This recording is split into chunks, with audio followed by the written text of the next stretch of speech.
Do you know many people are having trouble with turning off their Polar FT1 sport watch to conserve its battery? Don't worry. In this video, we'll show you how you do this. Let's start.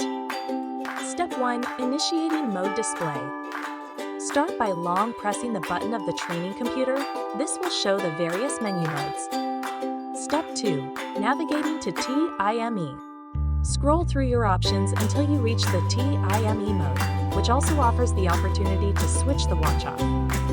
Step 3. Accessing time settings. Upon landing in the TIME mode, click on the button once to view the time setting options. Step 4. Finding OFF option. Persistently press the button until you see an option that indicates OFF or POWEROFF. Step 5. Turning watch off. Turn your watch off by pressing the button when you have selected the option to power off.